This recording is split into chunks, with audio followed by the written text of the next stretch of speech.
Shalom, shalom. Today will be 1 Samuel 11 through 15. And we ended with basically the first king of Israel, Saul, went back to his house with many men, with many brave men. So the first line of this, and Nahash the Amorite came up and camped against camped against Jabesh Gilead. Words this morning, they're the best. Anyway, and Nahash. We've heard that name before. Some of you probably already know or remember, but we see this name all the way back here in Genesis. I think it's 3. Yep.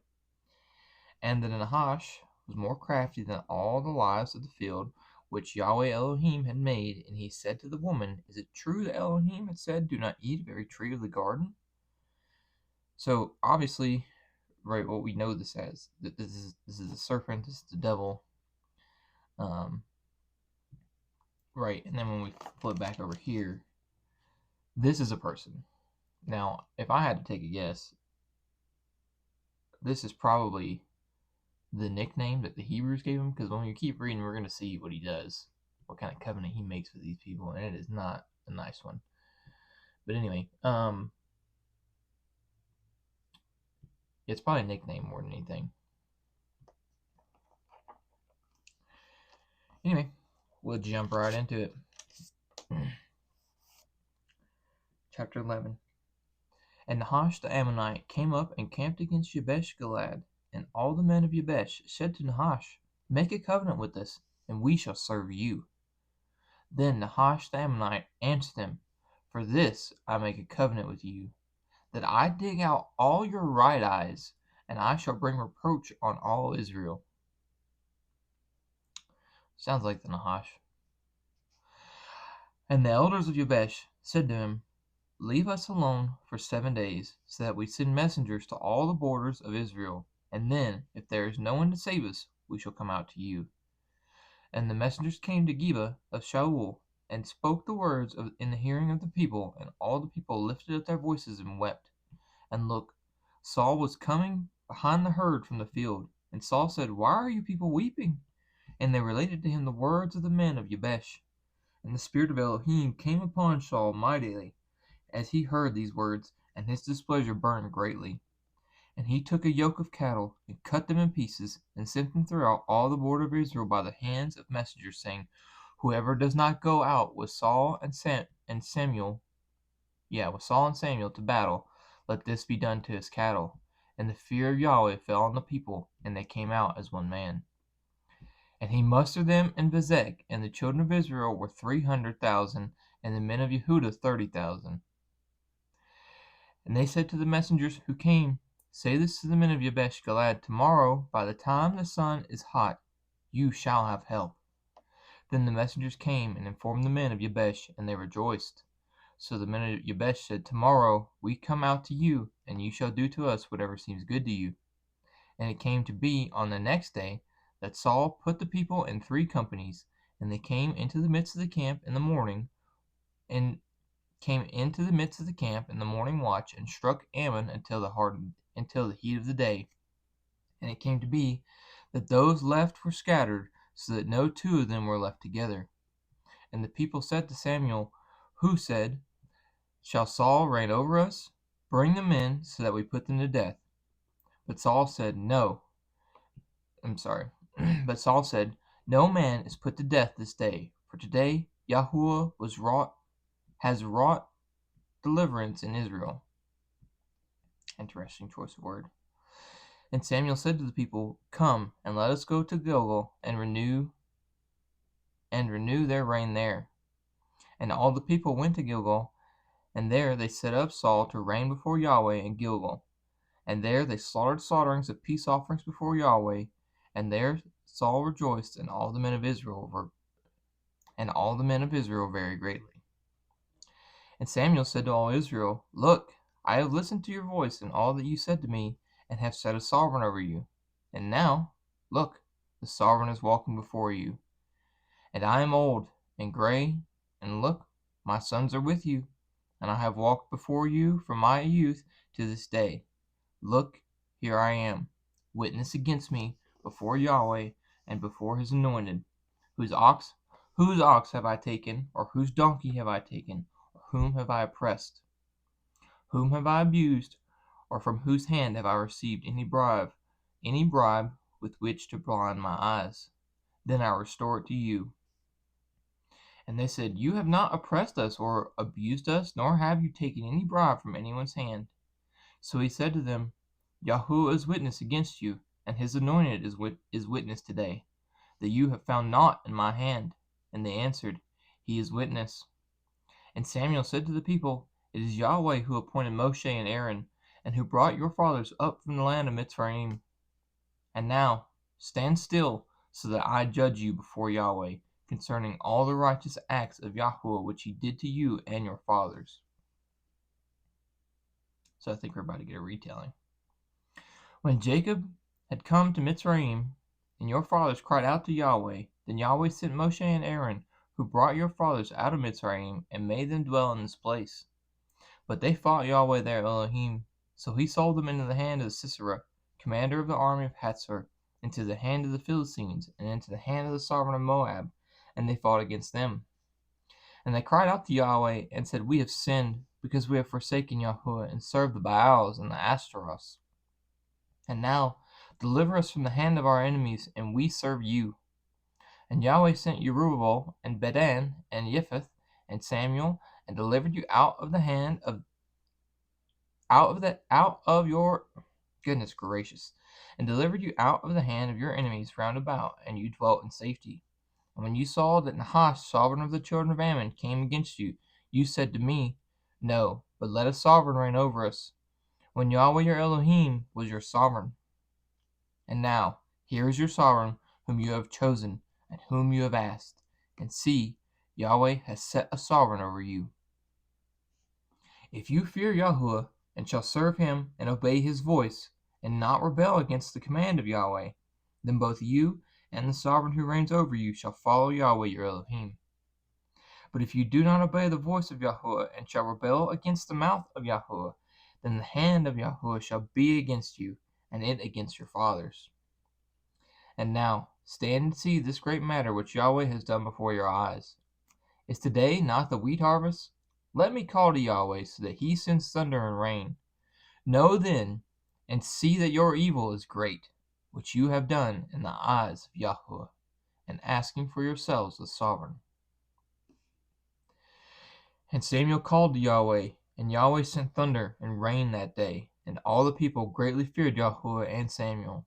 And all the people said to Samuel, Pray for your servants to Yahuwah your Elohim, that we do not die, for we have added to all our sins this evil of asking for ourselves a sovereign.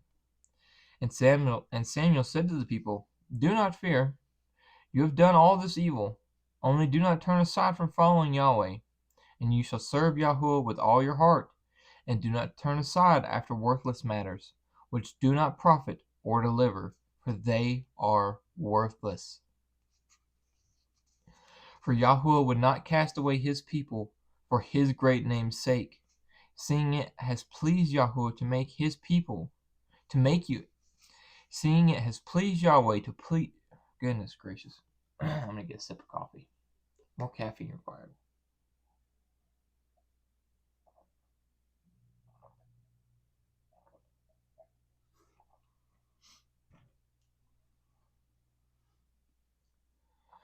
For Yahuwah will not cast away his people for his great name's sake, seeing it has pleased Yahweh to make you his people. Also, as for me, far be it from me that I should sin against Yahweh in ceasing to pray for you, but I shall teach you the good and straight way. Only fear Yahweh, and you shall serve him in truth with all your heart, for consider what marvels he has done for you. But if you persist in doing evil, both you and your sovereign are consumed. That's interesting. Saul was blank years old when he began to reign.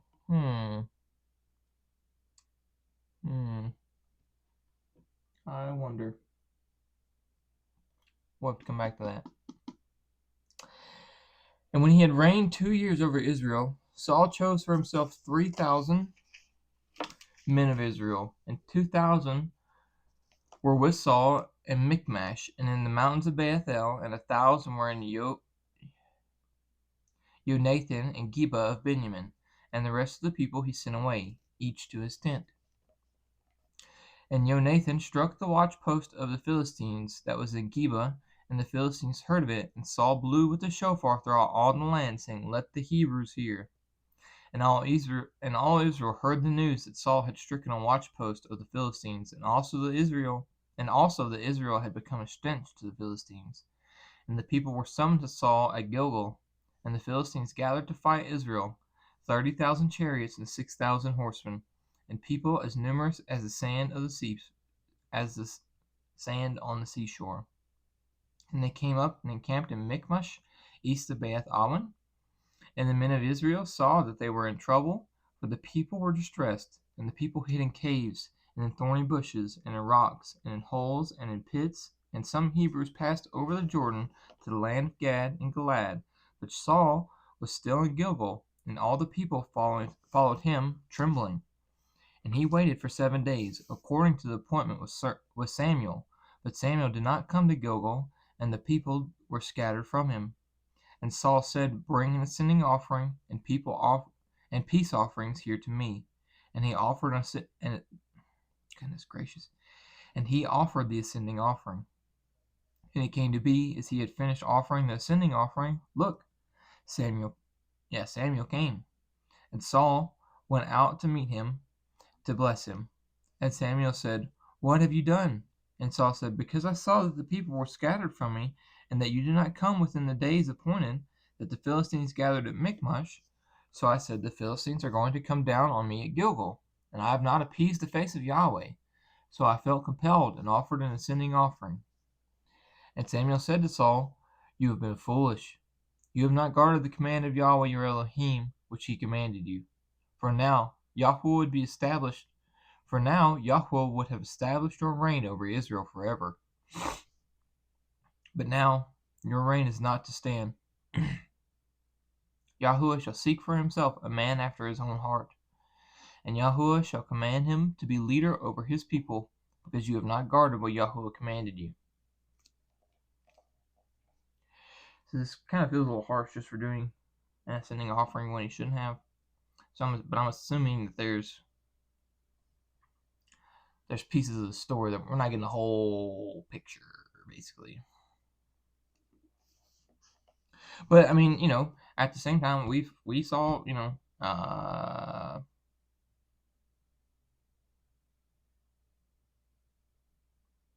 think it's Phineas and Abihu, Aaron's two sons. They got smoke checked for doing the wrong incense. So it's plausible. It's totally plausible that all hey man, you did the thing when you shouldn't have. You weren't paying attention. You didn't listen. Anyway, have patience. And Samuel arose and went up from Gilgal to Geba of Benjamin, and Saul mustered the people who were present with him, about 600 men. And Saul and Jonathan his son, and the people who were present with them, remained in Geba of Benjamin, while the Philistines camped at Michmash. And from the camp of the Philistines, raiders went out in 3 companies. The one company turned to the way that leads to Ophrah, to the land of Saul, and another company turned toward the way of Beth Horon, and another company turned toward the way of the border that overlooks the valley of Seboim, toward the wilderness. Now no blacksmith could be found in all the land of Israel, for the Philistines said, Lest the Hebrews make swords or spears. And all Israel went down to the Philistines, each one to sharpen his plowshare, and his mattock, and his axe, and his sickle. And the charge was a pim for the plowshare, and the mattock, and the forks, and the axes, and to set the points of the goads. And it came to be, on the day of battle, that there was neither sword nor spear found in the hand of any of the people who were with Saul, and Jonathan. But they were found with Saul and Jonathan his son. And it came to be on the day of battle that there was neither sword nor spear found in the hand of any of the people who were with Saul and Jonathan. But they were found with Saul and Jonathan his son, and the outpost of the Philistines went out to the pass of Michmash. I think what it's trying to say, I'm pretty sure what it's trying to say is like, hey, they didn't have any they didn't have swords and spears. They weren't at this point in time, the whole militaristic idea was gone. I mean, you know, like obviously they could muster the people, but like what we would think is Minutemen, I mean, they were real Minutemen. They're coming out with their plowshares and like little hoes and trowels and pitchforks. Chapter 14. Actually, let me get a sip.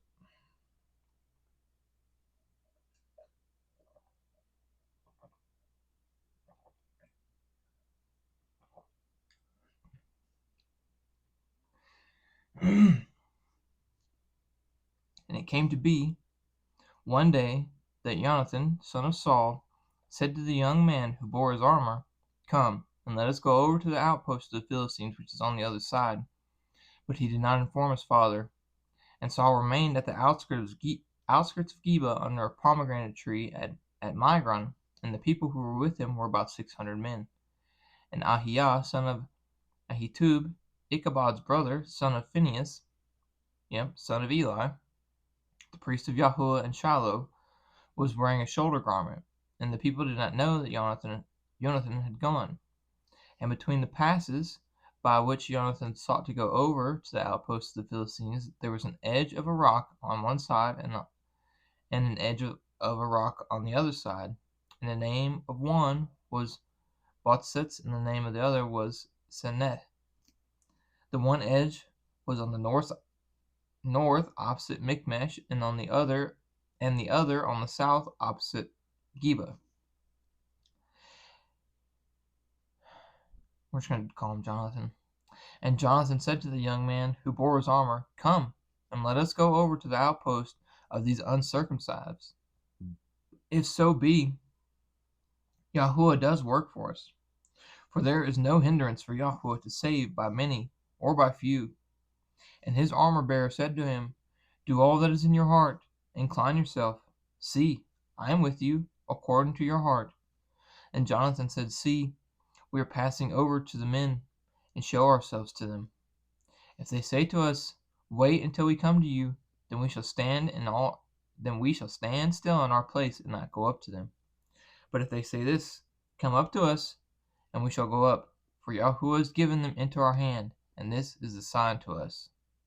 And both of them disclosed themselves to the outposts of the Philistines, and the Philistines said, "See, the Hebrews are coming out of the holes where they have hidden." And the men of the outpost called to Jonathan and his armor-bearer and said, "Come up to us, and let us teach you a lesson." Then Jonathan said to his armor-bearer, "Come up after me, for Yahuwah has given them into the hand of Israel." And Jonathan climbed up on his hands and knees with his armor-bearer after him, and they fell before Jonathan and his armor-bearer, and his armor-bearer was putting them to death behind him. Oh my goodness. And that first smiting which Jonathan and his armor-bearer struck was about 20 men, and about half an acre of land. And there was trembling in the camp, in the field, and among all the people. The outpost and the raiders also trembled, and the ground shook, and it became a trembling of Elohim. And the watchmen of Saul and Geba of Benjamin looked and saw the crowd melting away, and they went here and there. And Saul said to the people who were with him, "Please inspect and see who has gone from us." So they inspected and saw that Jonathan his armor-bearer were missing. And Saul said to Ahiah, "Bring the ark of Elohim here." For the ark of Elohim was with the children of Israel on that day. And it came to be, when Saul talked to the priest, that the noise which was in the camp of the Philistines went on and became great. So Saul said to the priest, "Withdraw your hand." as Saul was called, and all the people were with him. And they went to the battle, and see, every man's sword was against his neighbor, a very great confusion. And the Hebrews who were with the Philistines before that time, who went up with them into the camp, turned around, they too, to be with Israel, who were with Saul and Jonathan. And all the men of Israel, who had hidden in the mountains of Ephraim, heard that the Philistines fled, and they also pursued them in the battle. Thus Yahweh saved Israel that day, and the battle passed over to Beth-awen. And the men of Israel were distressed that day, for Saul had placed the people under oath, saying, Cursed be the man who eats food until evening, and I am avenged on my enemies. Therefore none of the people tasted food. And all they of the land came into the woods, and there was honey on the ground. And the people came into the woods and saw the honey dripping, but no one put his hand to his mouth, for the people feared the oath. But Jonathan had not heard that his father had taken an oath of the people, and he stretched out the end of the rod that was in his hand, and dipped it in the honeycomb, and put his hand in his mouth, and his eyes lit up. Then one of the people said, Your father strictly took an oath of the people, saying, Cursed be the man who eats food today. And the people were weary. And Jonathan said, My father has troubled the land. Now see how my eyes lit up when I tasted a little of this honey. How much better if the people had well eaten today of the spoil of their enemies, which they found. For then would not the slaughter among the Philistines have been greater? And they struck the Philistines that day from Michmash to Ailon, so the people were very weary. And the people pounced on the spoil, and took sheep and cattle and calves, and slew them on the ground. And the people ate with the blood. Oh, that's bad. This is all bad. Not supposed to do that. And they told Saul, saying, Look, the people are sinning against Yahweh by eating with the blood. Yeah, see, not supposed to do that. And he said, You have acted treacherously. Roll a large stone to me today. And Saul said, Scatter among the people, and say to them, Each one bring his ox near to me, and each one his sheep. And you shall slay them here, and eat. And do not sin against Yahweh by eating with the blood. So every one of the people brought his ox with him that night, and slew it there. And Saul built a slaughter place to Yahweh. It was the first slaughter place he built to Yahweh. And Saul said, Let us go down after the Philistines by night, and plunder them until the morning light, and not leave a man of them. And they said, Do whatever seems good to you. But the priest said, Let us draw near to Elohim here. And Saul asked of Elohim, Should I go down after the Philistines? Do you give them into the hand of Israel? But he did not answer him that day. And Saul said, Come over here, all you chiefs of the people, and know and see what this sin was today. For as Yahweh lives, who saves Israel, though it be in Jonathan my son, he shall certainly die. But not one among all the people answered him. And he said to all Israel, You be on one side, and my son Jonathan and I be on the other side. And the people said to Saul, Do what seems good to you. Then Saul said to Yahweh, Elohim of Israel, Give a perfect lot. And Saul and Jonathan were taken, but the people escaped. And Saul said, Cast lots between my son Jonathan and me. And Jonathan was taken. And Saul then said to Jonathan, Explain to me what you have done. And Jonathan explained to him, and said, I only tasted a little honey with the end of the rod that was in my hand. See, let me die. And Saul answered, Elohim do so, and more also, for you shall certainly die. Elohim do so, and more also, for you shall certainly die, Jonathan.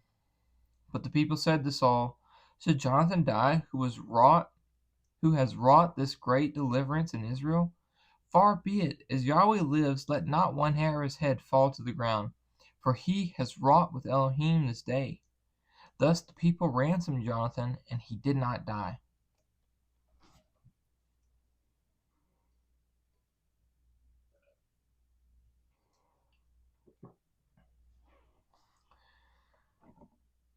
Sorry, I needed to have a sip there.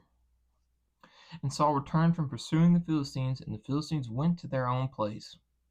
And Saul took the reign of Israel, and fought against all his enemies round about, against Moab, and against the children of Ammon, and against Edom, and against the sovereigns of Sobah. and against the Philistines, and wherever he turned, he inflicted punishment. And he gathered an army and struck the Amalekites and delivered Israel from the hand of those who plundered them. And the sons of Saul were Jonathan and Yishwi and Malchishua. And the names of his two daughters were these: the names of the firstborn Merab, and the name of the younger Michal. And the name of Saul's wife was Ahinoam, the daughter of Ahimaaz, and the name of the commander of his army was Abner, son of Ner, uncle of Saul. And Kish was the father of Saul, and Ner the father of Abner. And Ner the father of Abner was the son of Abiel. And there was though a fighting against the Philistines all the days of Saul. And when Saul saw any mighty men or any brave men, he took him for himself. That sounds like a leader. Chapter 15. And Samuel said to Saul, Yahuwah sent me to anoint you sovereign over his people, over Israel. And now, listen to the voice of the words of Yahuwah. Thus says Yahuwah of hosts, I shall punish Amalek for what he did to Israel, how he set himself against him on the way when he came up from Mitzrayim. Now go, and you shall strike Amalek, and put under the ban all that he has, and you shall not spare them, and put to death from man to woman, and from infant to nursing child, from ox to sheep, from camel to donkey.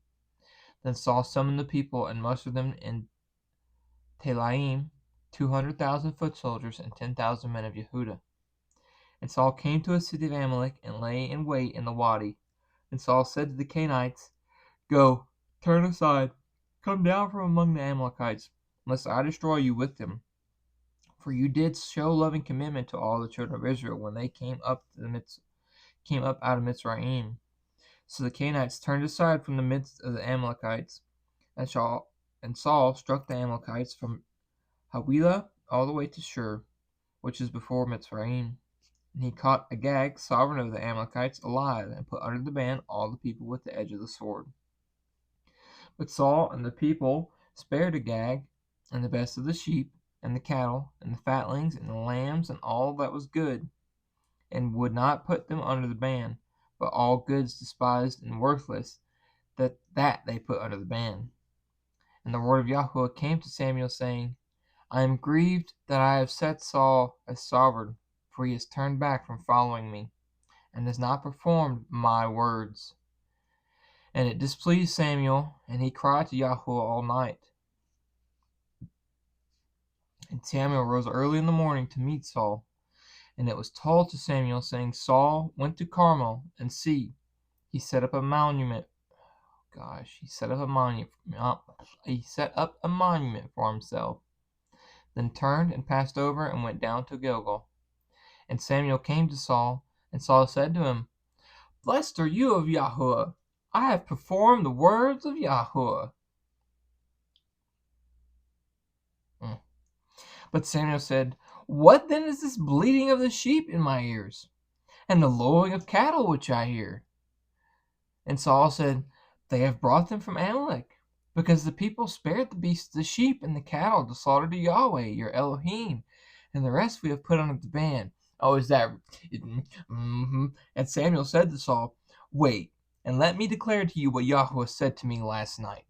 Like, yeah, you go ahead and run your mouth, but I'm going to go ahead and tell you what Pop's done said. And he said to him, Speak. You're not ready. And Samuel said, Though you were little in your own eyes, were you not head of the tribes of Israel? And did not Yahweh anoint you sovereign over Israel? And Yahweh sent you on the way, and said, Go, and you shall put under the ban the sinners, the Amalekites, and fight against them until they are consumed. And why did you not obey the voice of Yahuwah, who swooped down on the spoil and did evil in the eyes of Yahuwah? And Saul said to Samuel, I did obey the voice of Yahuwah, and I went on the way which Yahuwah sent me, and brought back Agag, sovereign of Amalek, and I put Amalek under the ban. But the people took of the spoil of the sheep and cattle, the best of that which should have been put under the ban, to slaughter to Yahweh your Elohim in Gilgal. Then Samuel said, Does Yahweh delight in sending offerings and slaughterings, as in obeying the voice of Yahweh? Look, to obey is better than a slaughtering. To heed is better than a fat of rams. For rebellion is as the sin of divination, and stubbornness is as wickedness and idolatry. Because you have rejected the word of Yahweh, he also does reject you as sovereign.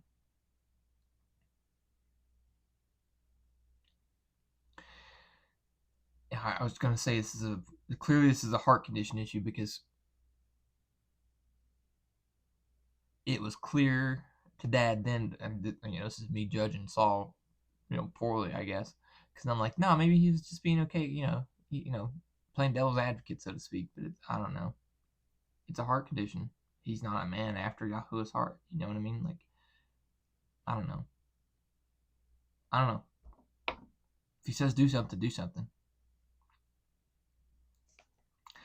And Saul said to Samuel, I have sinned, for I have transgressed the mouth of Yahweh and your words, because I feared the people and listened to their voice. Honesty. Man, why couldn't you just be honest in the first place? Why you could, there was no, why'd you have to lie? Just say that. Just say that.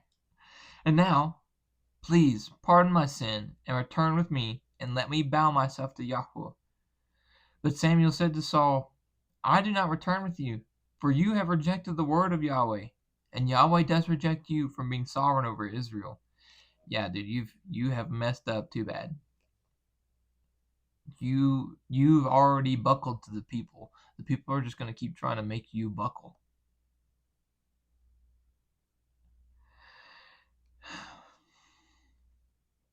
And as Samuel turned around to go away, Saul took hold of the corner of his robe, and it tore. I think this is supposed to be Ezitzi, because this Kanaf, if I'm not mistaken, is the same thing. We'll flip back here. We're almost done. And Samuel said to him, Yahweh has torn the reign of Israel from you today, and has given it to a neighbor of yours, better than you. Moreover, the eminence of Israel does not lie nor relent, for he is not a man that he should relent. Then he said, I have sinned, but esteem me now, please, before the elders of my people and before Israel, and return with me, and I shall bow myself to Yahweh your Elohim. Yeah, you're not even calling him your Elohim. You're calling him his Elohim. You're just mad because you got caught. You're not sorry that you did the thing. You're sorry that you got caught. And Samuel turned back after Saul, and Saul bowed himself to Yahweh. And Samuel said, Bring Agag, sovereign of the Amalekites, here to me. So Agag came to him diligently, and Agag said, Truly, the bitterness of death has turned aside. And Samuel said, As your sword bereaved women, let your mother be bereaved among women too. Samuel then hewed Agag to pieces before Yahweh in Gilgal. He chopped him up. And Samuel went to Ramah, while Saul went up to his house at Geba of Saul. And Samuel did not see Saul again until the day of his death, for Samuel mourned for Saul, and Yahweh was grieved that he had made Saul to reign over Israel.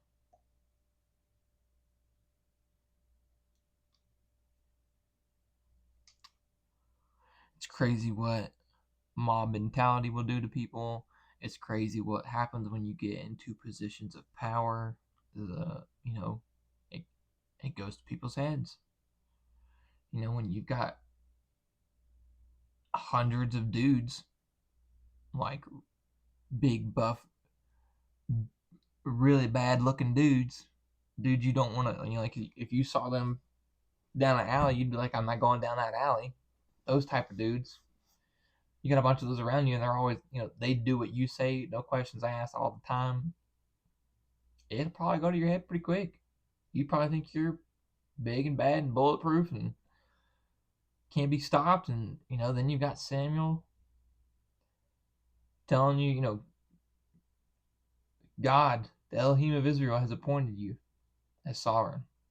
Even though we're not supposed to have sovereigns, he's going to make you sovereign.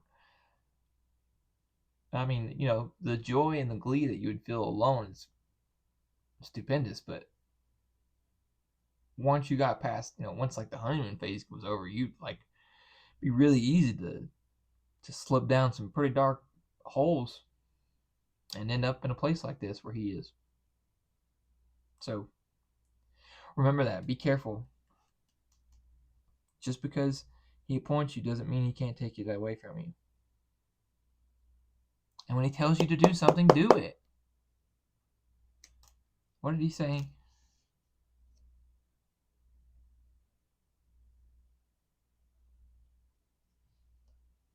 Moreover, the eminence of Israel does not lie, nor relent. Right? So don't tell a lie. Right?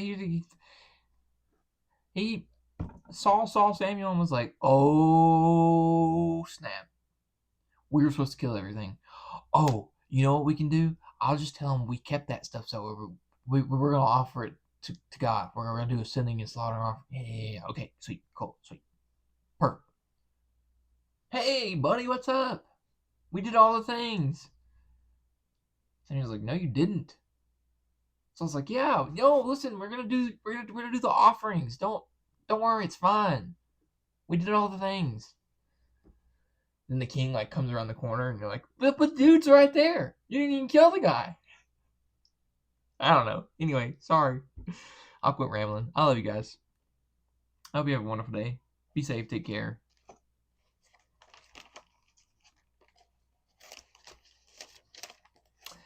May Yahweh bless you and guard you.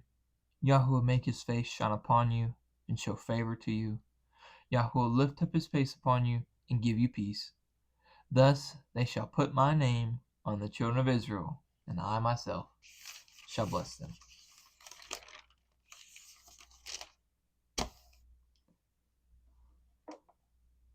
Kenafot. Kenaf. Maybe not quite the same thing. But, okay, well this is singular, and that's plural. So, yeah. Anyway. Grab a tzitzit. Another example. That's pretty cool. Shalom, shalom.